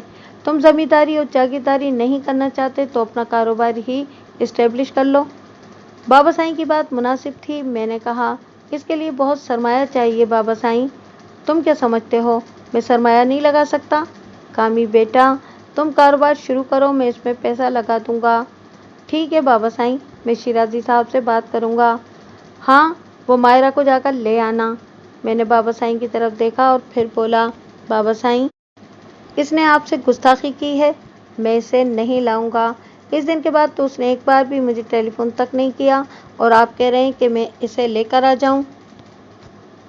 बेटा, गुस्सा तो मुझे अभी भी बहुत था, लेकिन वो इस घर की बहू है, इज्जत है हमारी, मैंने इसे माफ़ कर दिया है। लेकिन बाबा साईं, मैंने इसे माफ़ नहीं किया, मैं इसे लेकर नहीं आऊँगा। कामी, बाबा साईं इतनी ज़ोर से चीखे कि इनकी आवाज़ पूरे घर में गूंज कर रह गई। तू मेरे सामने ज़बान-दराज़ी कर रहा है, मेरे हुक्म से इनकार कर रहा है, फिर किस मुँह से मायरा को कसूरवार समझ रहा है? इसने भी तो यही कुछ किया था ना? वो अपनी जगह से खड़े हो गए। जाओ और इसे लेकर आओ। मैं गुस्से में भरा हुआ अपने कमरे में आ गया। मायरा बहुत बड़े बाप की बेटी थी। खालू जान की ज़मीनें हमारी ज़मीनों से भी ज़्यादा थीं। वो अकलौती थी और वसी और जायदाद की मालिक थी। शायद इसीलिए वो दूसरों की तहकीर करती थी। सोने पे सुहागा ये कि वो बहुत हसीन भी थी और इसे अपने हुस्न पर बहुत गुरूर था। शायद मैं इसे बर्दाश्त कर ही लेता, लेकिन रूबी का वजूद उसकी आंखों में खटकता था। मैंने उसे कई दफ़ा समझाया था कि रूबी अब सिर्फ मेरी दोस्त है, इसके अलावा मेरा उससे कोई ताल्लुक़ नहीं है, लेकिन उसकी खोपड़ी में ये बात आती ही नहीं थी। अब बाबा जान का हुक्म था तो इसे लेकर आना ही था। अपने तमाम तर गरूर और तकब्बुर के बावजूद मायरा मुझसे मोहब्बत करती थी। उसी ने खाला जान को मजबूर किया और उन्होंने अम्मा की खुशामद की। यूँ मेरी शादी मायरा से हुई थी। बाबा साईं का हुक्म था, इसलिए मैं मायरा के घर जा पहुंचा। वो घर क्या था, अच्छा खासा महल था। वहाँ के सब नौकर मुझे पहचानते थे। मैं इनके सलाम का जवाब देता हुआ सीधा मायरा के बेडरूम में पहुंचा। वो शायद कुछ देर पहले नहा कर निकली थी और अब ड्रेसिंग टेबल के सामने बैठी हेयर ड्रायर से अपने लंबे और घने बालों को खुश्क कर रही थी। आईने में मेरा अक्स देखकर वो बुरी तरह चौंक उठी। उसने ड्रायर एक तरफ फेंका और मेरी तरफ घूम गई, फिर चुपते हुए लहजे में बोली, अब तुम यहाँ क्यों आए हो? मैं इसकी बात पर सुलग कर रह गया। मैंने खुद पर काबू पाकर ठहरे हुए लहजे में कहा, मैं तुम्हें लेने आया हूँ। मुझे लेने आए हो?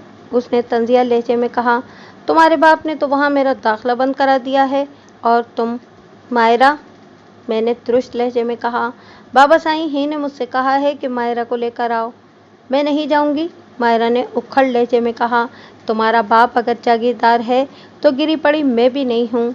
तमीज़ से बात करो मायरा। मैं बिफर गया। मैं बदतमीज़ हूँ तो मुझे लेने क्यों आए हो?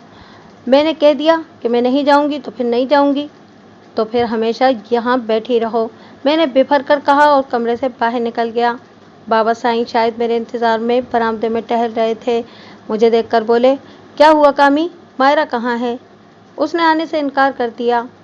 अरे बेवकूफ़, इसे मना कर लाता, औरत को मनाना कौन सा मुश्किल है?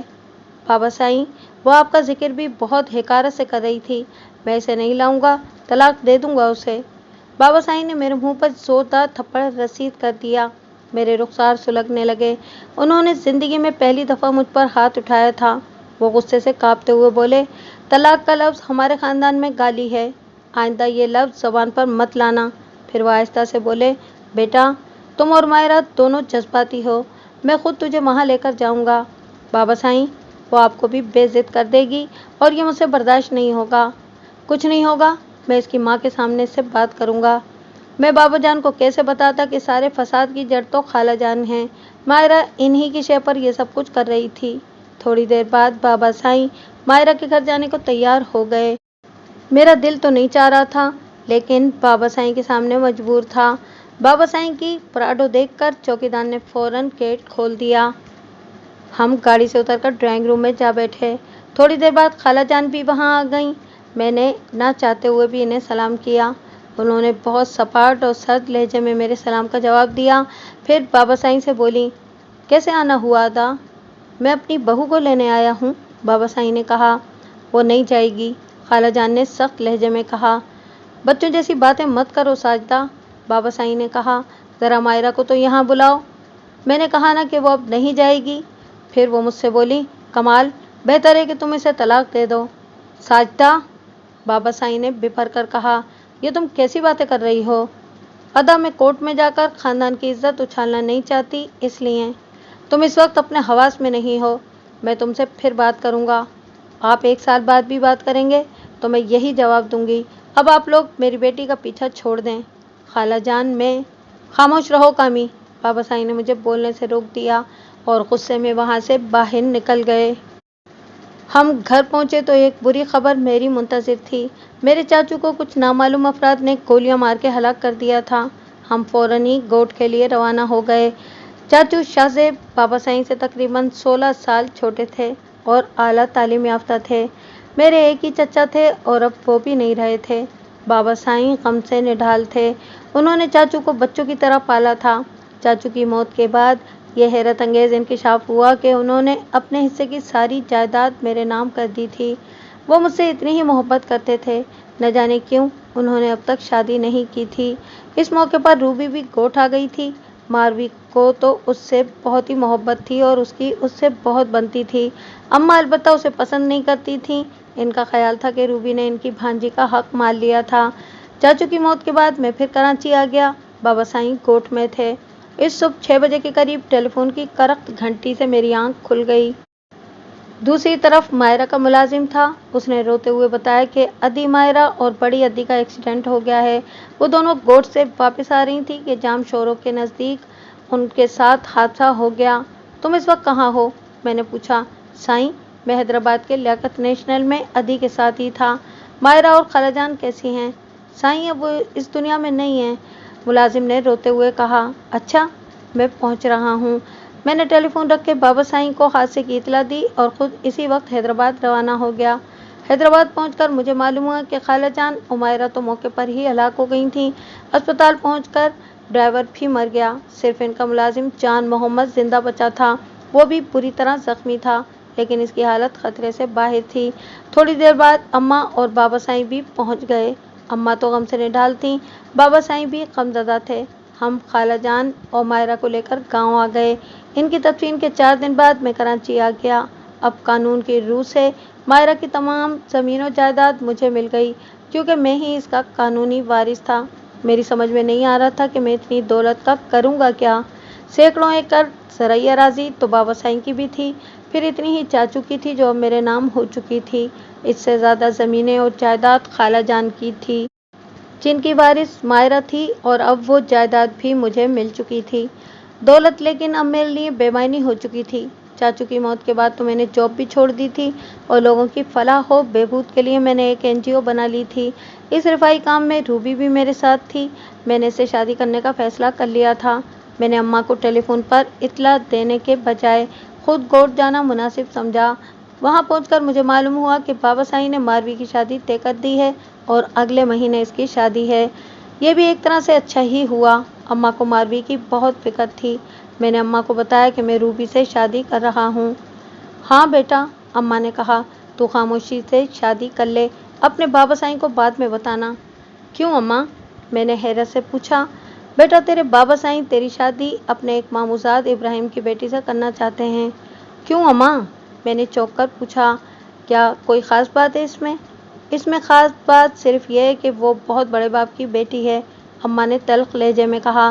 نہیں چاہیے مجھے کسی بڑے باپ کی بیٹی، میں نے تلخ لہجے میں کہا۔ میں نے کراچی پہنچ کر روبی کو گھر بلایا اور بغیر کسی تمہید کے اس سے کہا کہ روبی، میں تم سے شادی کرنا چاہتا ہوں، کیا تم اس کے لیے تیار ہو؟ یہ بات تم پوچھ رہے ہو کامی؟ روبی نے کہا۔ میں خود کب سے اس جملے کا انتظار کر رہی تھی۔ تو پھر ہم شادی کر رہے ہیں آج شام، میں نے کہا۔ اتنی جلدی؟ روبی نے ہنس کر پوچھا۔ ہاں، مجھے اتنی ہی جلدی ہے، میں نے کہا۔ تم اپنے والدین سے بات کر لو، انہوں نے تو بہت پہلے مجھے اجازت دے دی تھی۔ میں ایک دفعہ پھر ان سے بات کر لوں گی۔ میں نے اپنے اور روبی کے چند مشترکہ دوستوں کی موجودگی میں रूबी से निकाह कर लिया और वो दुल्हन बनकर मेरे घर आ गई। मैं अब मायरा के महलनुमा घर में शिफ्ट हो गया था। वो घर अब मेरी ही मिल्कियत था। मैं वहाँ शिफ्ट नहीं होना चाहता था, लेकिन बाबा साईं को अपने बंगले की ज़रूरत थी। रूबी से शादी के एक हफ्ते बाद हम लोग बाबा साईं से मिलने गोठ रवाना हो गए। असल मकसद तो बाबा साईं को इतला देना था। गोठ पहुँचते पहुँचते हमें शाम हो गई। बाबा साईं ज़मीनों पर थे और दूसरे दिन आने वाले थे। अम्मा मुझे और रूबी को देखकर खुश हो गईं और बोली, अच्छा हुआ तुम आ गए। मैं अभी तुम्हें टेलीफोन करने ही वाली थी। अगले हफ्ते मारवी का निकाह है और 2 महीने बाद इसकी रुखसती है। यह खबर सुनकर रूबी भी खुश हो गई और अम्मा से बोली, अम्मा आप फिक्र ना करें, मारवी की शादी का सब इंतज़ाम मैं करूँगी। रूबी इससे पहले एक दफ़ा गोठ आ चुकी थी, लेकिन इसे ज़्यादा दिन रहने का मौका नहीं मिला था। मारवी इसे हवेली दिखाने ले गई। दूसरे दिन बाबा साईं आ गए। वो जैसे ही हवेली के सहन में दाखिल हुए, इनकी नज़र रूबी पर पड़ी, जो मारवी से हंस हंस कर बातें कर रही थी। बाबा साईं कुछ देर इसे घूरते रहे, फिर अपने कमरे में चले गए। मारवी या रूबी को इनकी आमद का एहसास ही ना हुआ। मैं अम्मा के पास चला गया। थोड़ी देर बाद बाबा साईं भी वहीं आ गए और दुरुस्त लहजे में बोले, ये रूबी यहाँ क्यों आई है? इसे मैं लाया हूँ बाबा साईं, मैंने जवाब दिया। अब तुम इतने खुदसर और गुस्ताख हो गए हो कि गैर औरतों को हवेली में भी लाने लगे और बहुत ढिठाई से इसका एतराफ़ भी कर रहे हो। रूबी गैर तो नहीं है, अम्मा ने कहा, बरसों से हमारे घर आती रही है। घर आने से क्या होता है तो वो गैर ही। वो गैर नहीं है बाबा साईं, मैंने आहिस्ता से कहा, वो मेरी बीवी है। बाबा साईं यूं उछले जैसे इनका पाँव दहकते हुए अंगारे पर पड़ गया हो। वो नागवारी से बोले, बीवी? तुमने शादी कब की है इससे? मैंने पिछले हफ्ते शादी की है बाबा साईं, मैंने कहा। किसकी इजाज़त से? बाबा साईं का पारा चढ़ता ही जा रहा था। मुझे किसी की इजाज़त की ज़रूरत नहीं है बाबा साईं, हमारा ख़ानदान ऐसी शादियों को नहीं मानता। बाबा साईं बुरी तरह चीखे। ख़ानदान ना माने मैं तो मानता हूँ। बकवास बंद कर कामी। बाबा साईं फिर चीखे और निकल जाए यहाँ से, मुझे तुझ जैसे नाखलफ बेटे की ज़रूरत नहीं है। इतना गुस्सा मत करें साईं, अम्मा ने कहा। तुम चुप रहो, उन्होंने अम्मा को बुरी तरह झड़क दिया। मैं इब्राहिम भाई को ज़बान दे चुका हूँ, मेरी तो इज्जत खाक में मिल गई ना। बाबा साईं, आपको मुझसे पूछना तो चाहिए था। आपने तू बकवास बंद कर और अभी यहाँ से निकल जा। मैं भी गुस्से में उठा और रूबी से कहा कि चलने की तैयारी करो, हम अभी और इसी वक्त कराची के लिए निकल रहे हैं।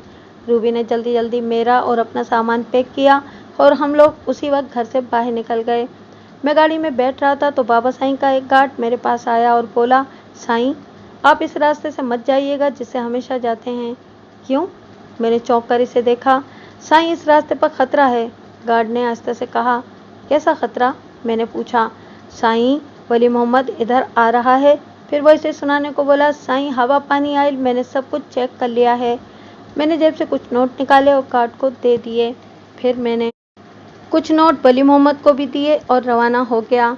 चलते चलते अचानक मेरी नज़र अकवी नशिस्त पर पड़ी। वहाँ एक राइफल और माउज़र रखा हुआ था। मैंने रूबी से कहा, राइफल को गाड़ी के पायदान में डाल दो और माउज़र डैशबोर्ड में रख दो। इन हथियारों की क्या ज़रूरत है कामी? रूबी ने कहा। भाई लंबा सफ़र है, हथियार तो होना चाहिए ना, मैंने हंसकर कहा। मैंने कराची के बजाय गाड़ी का रुख सक्कर की तरफ मोड़ दिया। ये हम कराची तो नहीं जा रहे हैं? रूबी ने पूछा। हाँ, हम फ़िलहाल कराची नहीं जा रहे हैं बल्कि लाहौर की तरफ जा रहे हैं, मैंने जवाब दिया।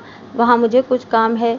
मैंने रूबी को गार्ड की ये बात नहीं बताई थी कि हमारे लिए ख़तरा है। गार्ड को ये बताने का मौका नहीं मिला था कि मुझे किससे और किस नौइयत का ख़तरा था। हम बाआफियत शिकारपुर से गुजर गए। वहाँ एक जगह रुककर मैंने रेडिएटर में पानी डाला और सड़क के किनारे एक छप्पर होटल में चाय पी थी। फिर हम वहाँ से सक्कर की तरफ रवाना हो गए। नेशनल हाईवे पर मामूल के मुताबिक ट्रैफिक था। बस कोफ्त मुझे इन ट्रक वालों से होती थी जो सामने से आते हुए रास्ता देते थे, न पीछे वाली गाड़ी को ओवरटेक करने का मौका देते थे। वो सड़क का अच्छा खासा हिस्सा घेर कर चलते थे। मैं हाईवे पर हमेशा किसी ट्रक के पीछे चलता था। वो ट्रक खुद ही मेरे लिए रास्ता बनाता था। हाँ, अगर इसकी रफ्तार बहुत कम हो जाती थी तो मजबूरन मुझे इस ट्रक को ओवरटेक करना पड़ता था। मैंने कुछ देर पहले इसी किस्म के सुस्त रफ्तार और ओवरलोडेड ट्रक को बहुत मुश्किल से ओवरटेक किया था। पीछे अचानक एक डबल कैबिन पिकअप नमूदार हुई। मैंने अगली शीशे में इसका जायज़ा लिया। इसका ड्राइवर बहुत उजलत में लगता था। वो बहुत बेताबी से जाहिलों की तरह हारन दिए जा रहा था। मैंने रफ्तार कुछ बढ़ा दी। वो फिर मेरे सर पर आ गया और हॉर्न देने लगा। इसे रास्ता क्यों नहीं देते कामी? रूबी ने कहा। हॉर्न बजा बजा कर दिमाग खराब कर दिया है। मैंने ज़ेरे लब इसे बुरा भला कहते हुए लैंड क्रूजर को बाईं तरफ काटा। डबल केबिन वाला सन्नाटे से आगे निकल गया। वो शायद कोई बड़ा वडेरा या कोई सियासी लीडर था, क्योंकि डबल केबिन पिकअप के अकबी हिस्से में 4 मुसल्लह गार्ड भी मौजूद थे। शो ऑफ लोग, मैंने खुद कलामी के अंदाज में कहा। ये पूरी सड़क को अपने बाप की जागीर समझते हैं। पिकअप के ड्राइवर को भी मुझे ओवरटेक करने की जल्दी थी। वो अब इस रफ्तार से मेरे आगे आगे चल रहा था। अचानक इनमें से एक गार्ड ने अपने शाने से राइफल उतारी तो मुझे एकदम खतरे का एहसास हुआ। मैंने एकदम ब्रेक पैडल पर पाँव रख दिया। मेरी लैंड क्रूजर थोड़ा सा लहराई। इसी वक्त डबल केबिन पिकअप से फायर हुआ। अचानक फासला बढ़ने और गाड़ी लहराने से फायर करने वाले का निशाना चूक गया और गोली गाड़ी के बोनट से उचटती हुई निकल गई। मैंने अचानक पूरे ब्रेक लगा दिए। गाड़ी कुछ देर घिसटने के बाद रुक गई। मेरे पीछे एक कोस्टर थी। इसके ड्राइवर ने महारत का मुजाहरा करते हुए मेरी गाड़ी को बचाया और मुझे गालियां देता हुआ मेरे नज़दीक से गुजर गया।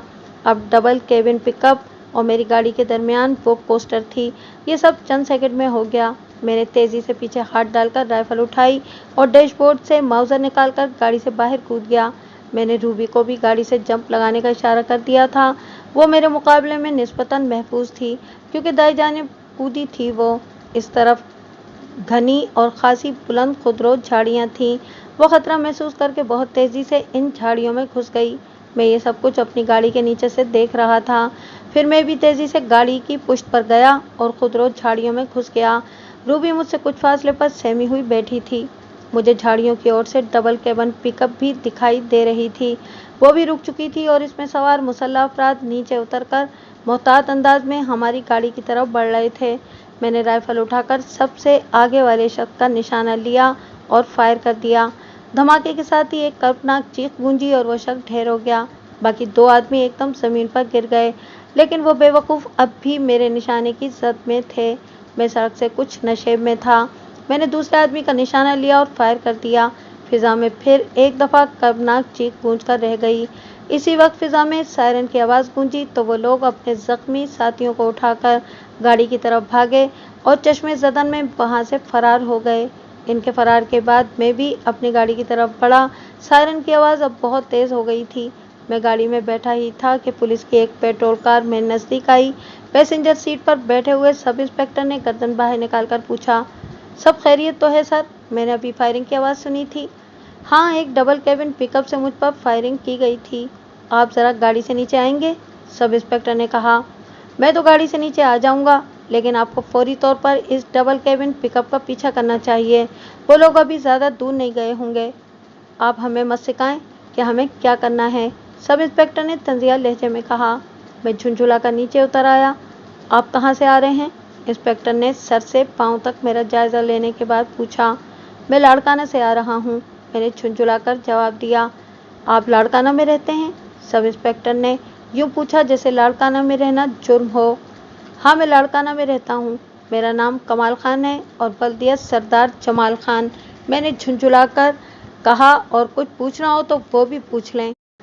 आप सरदार साहब के बेटे हैं? सब इंस्पेक्टर का लहजा एकदम बदल गया। अगर आपको यकीन नहीं आ रहा है तो मैं अपना कौमी शनाख्ती कार्ड दिखाऊं? सॉरी सर, सब इंस्पेक्टर ने कहा। आप जा सकते हैं।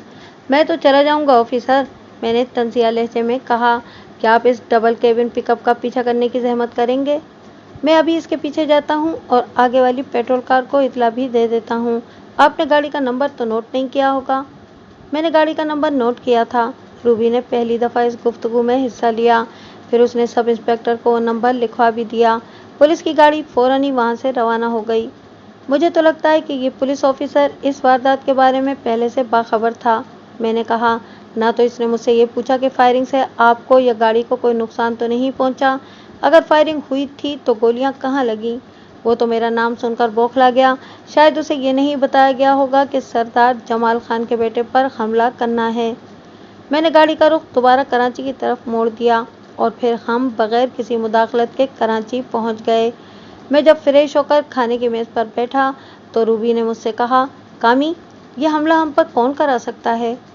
ये बाबा साईं का कोई सियासी हरीफ हो सकता है या फिर वो पुराने दुश्मन जिन्होंने मेरे चाचू को कत्ल किया है। मैंने जवाब दिया। लेकिन इनकी तुमसे क्या दुश्मनी है? रूबी ने कहा। तुमने सारी जिंदगी अमेरिका में गुजारी है, इसलिए तुम्हारी समझ में नहीं आएगा कि मेरी इनसे क्या दुश्मनी है। एनीवे, अब तुम अपनी सिक्योरिटी का बंदोबस्त कर लो।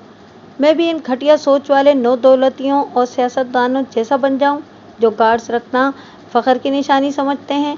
मैंने तल्ख लहजे में कहा। लेकिन तुम ये सब शौकिया तो नहीं करोगे, बल्कि ज़रूरतन करोगे, रूबी ने कहा। ओके, मैं किसी सिक्योरिटी एजेंसी से बात करूंगा, मैंने उसे टालने को कहा। 2 दिन सुकून से गुजर गए। मैं और रूबी अपनी एनजीओ में मसरूफ़ थे। रात को खाने के बाद रूबी ने फिक्रमंदी से कहा, कामी, अभी तक बाबा साईं की तरफ से हमें कोई चेक मौसूल नहीं हुआ है। अगर वो वाकई अपनी ज़िद के पक्के हैं तो अब हमें कोई पैसा नहीं भेजेंगे। हमें सरवाइव करने के लिए कुछ न कुछ तो करना ही होगा। मैं सोच रही हूँ कि कहीं जॉब कर लूँ, तुम भी जॉब कर सकते हो। इसकी बात पर मुझे बेख्तियार हंसी आ गई और मैं हंसता ही चला गया। वो बुरा मानकर बोली, इसमें इतना हंसने की क्या बात है? हंसने की बात यह है कि तुम आम औरतों से बहुत मुख्तलिफ हो। औरतें तो अपने शौहर की एक एक पाई पर नज़र रखती हैं। तुमने तो कभी मुझसे नहीं पूछा कि मेरी आमदनी क्या है, बैंक बैलेंस कितना है। मैंने कभी ज़रूरत ही महसूस नहीं की, रूबी ने कहा। मैं तो अब भी ना पूछती, लेकिन हम इतना बड़ा काम कर रहे हैं, इसके लिए हमें पैसों की ज़रूरत तो पड़ेगी ना। देखो रूबी, अव्वल तो बाबा साईं ऐसा करेंगे नहीं, वो कर ही नहीं सकते। वो यकीनन अपनी मसरूफियत में मुझे चेक भिजवाना भूल गए होंगे, मैंने कहा। यहाँ भी मैं आम औरतों से मुख्तलिफ अंदाज में सोच रही हूँ। जहाँ तक मैं बाबा साईं को समझ सकी हूँ, वो बहुत ज़िद्दी और अनापरस्त इंसान हैं। वो अब तुम्हें 1 रुपया भी नहीं देंगे। चलो, थोड़ी देर के लिए मैं तुम्हारी बात मान लेता हूँ, मैंने कहा। इसके बावजूद मुझे कोई फ़र्क नहीं पड़ेगा। जितनी ज़मीनें और जायदाद बाबा साईं की हैं, इतनी ही ज़मीनें चाचू की भी हैं। वो अपनी पूरी जायदाद मेरे नाम कर गए हैं। मुझे इस बात का इल्म नहीं था, रूबी ने कहा। तुम में पैसे की हविस नहीं है ना, वरना तुम इस बात से ज़रूर बाखबर होती। दूसरी बात यह कि बाबा साईं की जागीर से कहीं बड़ी जागीर मायरा की थी, वो भी अब कानूनी तौर पर मेरी है। मैंने कहा ना कि मुझे खुद इतनी दौलत से वहशत होती है, इसलिए मैंने कभी तस्करा नहीं किया। मेरी वजाहत से रूबी मुतमईन हो गई। हमारी एनजीओ न सिर्फ कराची में बल्कि पूरे सिंध में फ़ाल थी। मैं कराची में एक बहुत बड़ा और जदीद अस्पताल बना रहा था। इसमें गरीबों के लिए हर किस्म के इलाज मुआवजे की सहूलियात बिल्कुल मुफ्त होती। इसके अलावा मैंने कराची में एक बहुत बड़े अकामती प्रोजेक्ट की बुनियाद भी रख दी थी। इस प्रोजेक्ट में कम आमदनी वाले अफराद को फ्री और मुतवस्सित तबके के लोगों के लिए बहुत कम कीमत फ्लैट्स थे।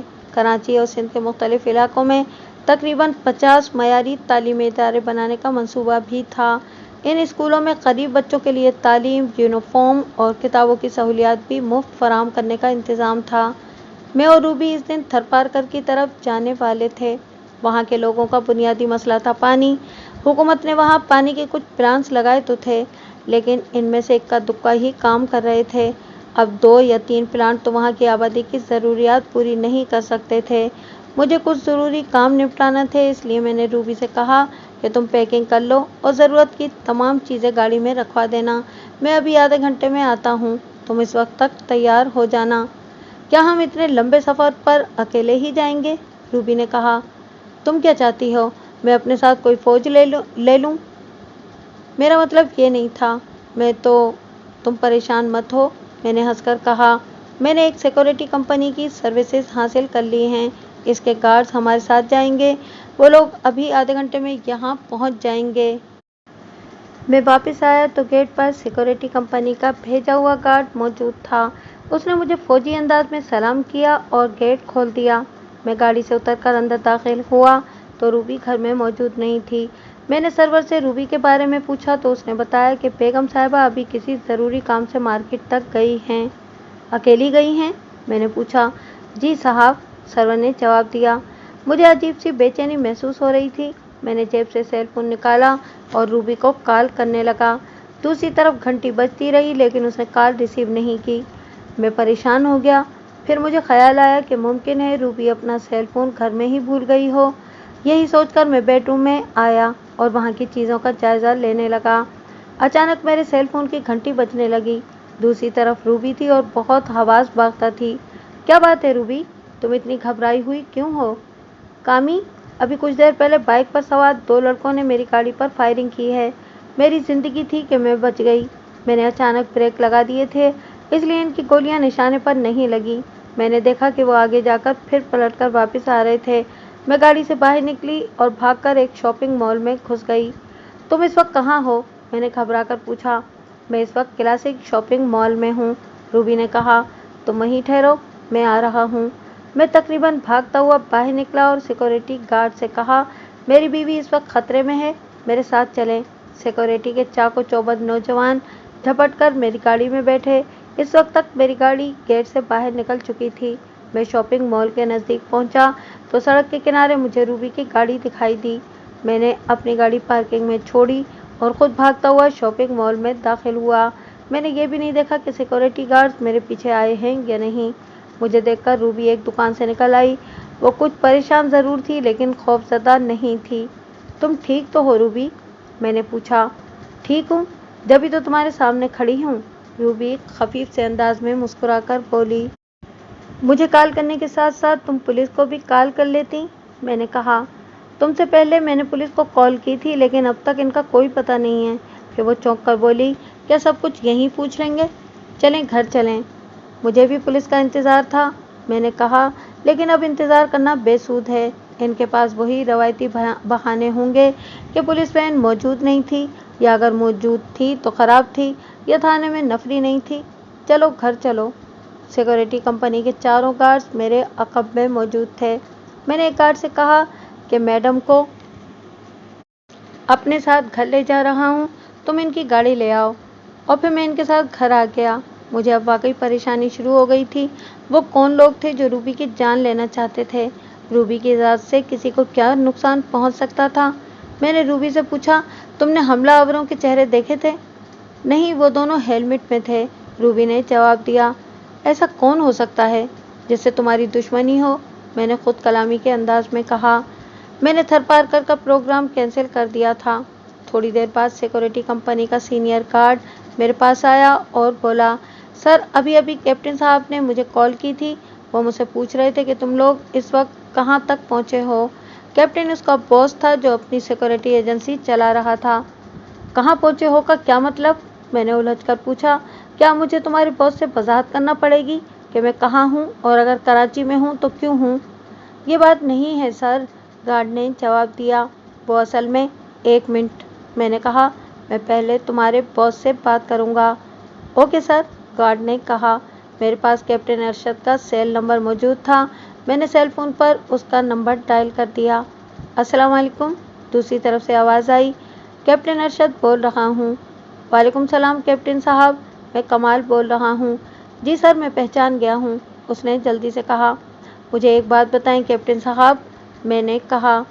जो लोग आपकी सर्विसेज हासिल करते हैं, क्या इन्हें अपने डेली शेड्यूल से आगाह करना ज़रूरी होता है?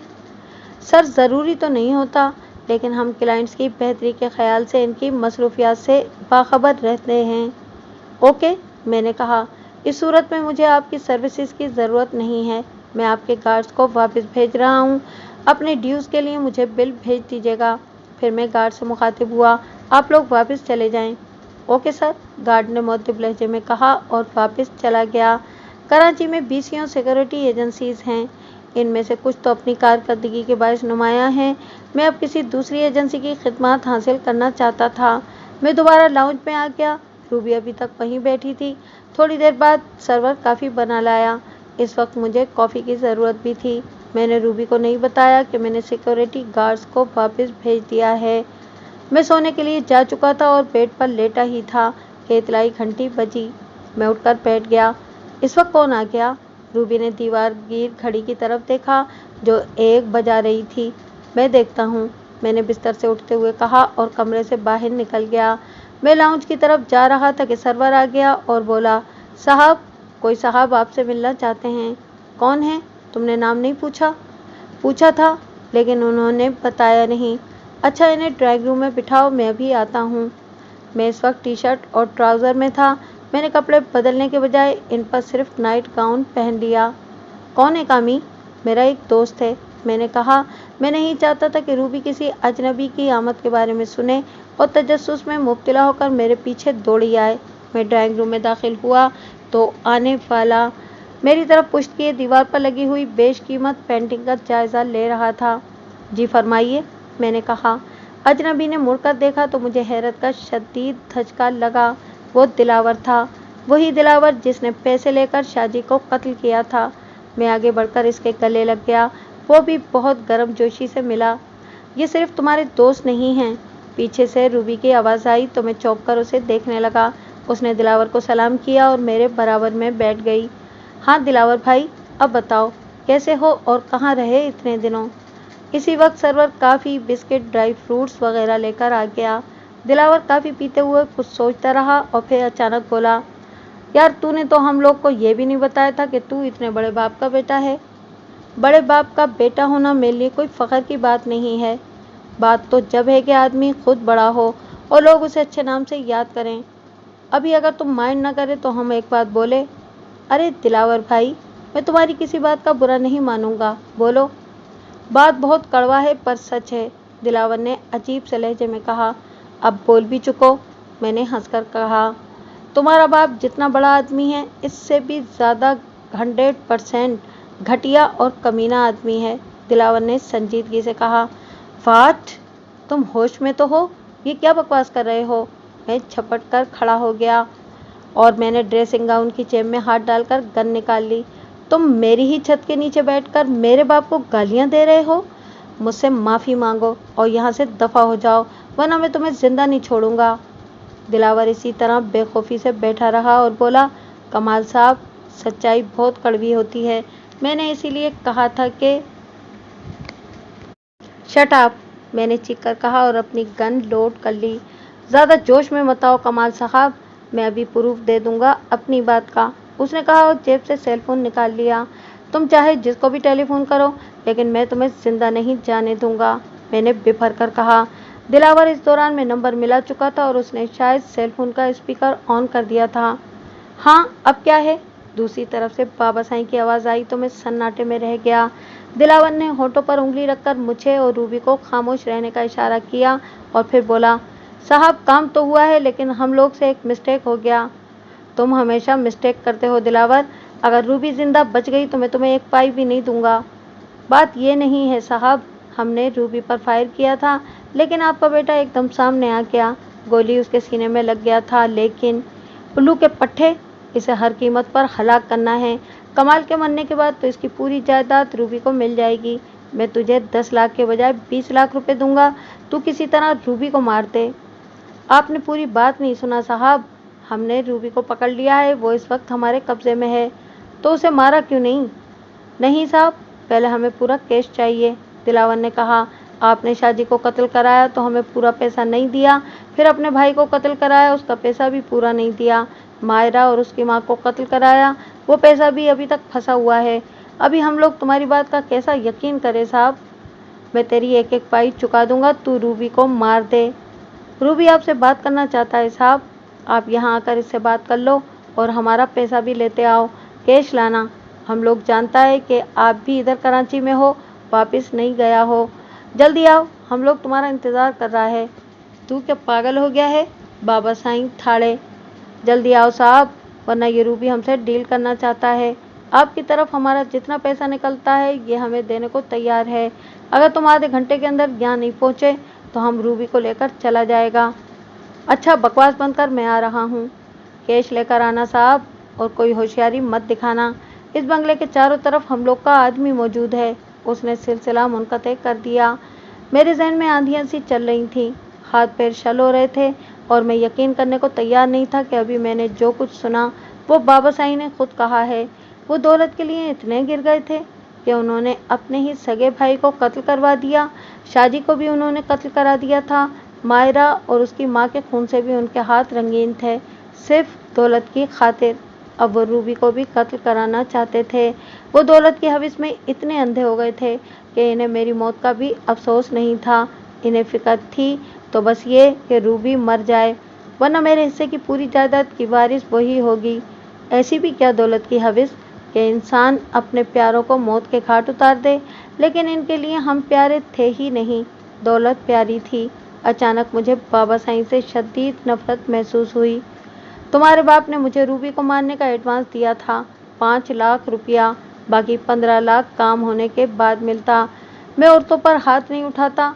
मायरा और उसकी माँ को भी मेरे एक आदमी ने हलाक किया था। रूबी पर भी आज मेरे ही 2 आदमियों ने हमला किया था। इस वक्त तक मुझे मालूम नहीं था कि ये वही लड़की है जिसने तुम्हारे साथ मिलकर हमारा जान बचाया था। मेरे आदमियों ने बताया था कि काम नहीं हो सका। मैं ये देखने के लिए वहाँ गया था, फिर मुझे तुम नजर आया, तुम्हारे साथ रूबी भी थी। हमको फिर भी यकीन नहीं आया कि ये वही लड़की है जिसे फड़काना है। हमने तुम्हारे बाप से टेलीफोन पर कंफर्म किया तो उसने बताया कि हाँ वो मेरी बहू है, लेकिन अब वो मुझे आंखें दिखाने लगी है। इसी वक्त बाहर किसी गाड़ी के रुकने की आवाज़ आई। दिलावर ने मुझे बाथरूम में छुपने का इशारा किया और रूबी के दोनों हाथ इसकी पुश्त पर बांध दिए और खुद गन लेकर खड़ा हो गया। मैंने बाथरूम का दरवाज़ा थोड़ा सा खुला रखा था। बाबा साईं कमरे में दाखिल हुए तो इनके हाथ में बड़ा सा एक ब्रीफकेस भी था। मुझे वहाँ से कमरे का मंजर साफ नज़र आ रहा था। रूबी को देखकर बाबा साईं की आंखों में चमक सी लहराई। उन्होंने ब्रीफकेस दिलावर की तरफ फेंक दिया। दिलावर ने ब्रीफकेस खोलकर नोटों का जायज़ा लिया, कुछ अंदाज़ा लगाया और बोला, पूरे तो है ना? तुम्हें शुबा है तो खुद गिन लो। बाबा साईं ने कहा, आप इतना बड़ा आदमी है साहब, आप 2-4 लाख के लिए ऐसी हरकत तो नहीं करेगा। अब बातें मत बनाओ और जल्दी से इस लड़की का काम तमाम कर दो। मुझे इस बात का सदमा था कि बाबा साईं ने एक दफ़ा भी मेरे बारे में नहीं पूछा कि कमाल मर गया तो उसकी लाश कहाँ है। अब जल्दी करना उल्लू के पट्टे। बाबा साईं चीख कर बोले, आपको बहुत जल्दी है साहब, दिलावर ने कहा। फिर अचानक अपनी गन का रुख बाबा साईं की खोपड़ी की तरफ कर दिया और बोला, हम लोग ने अपनी ज़िंदगी में बहुत लोगों को भड़काया है, लेकिन पैसे के लिए। आज हम एक ऐसा कत्ल करेगा जो हम पैसे के लिए नहीं बल्कि सवाब के लिए करेगा। तुम जैसा लोग इस ज़मीन पर बोझ होता है, हम आज इस बोझ को ज़मीन के अंदर पहुंचा देगा।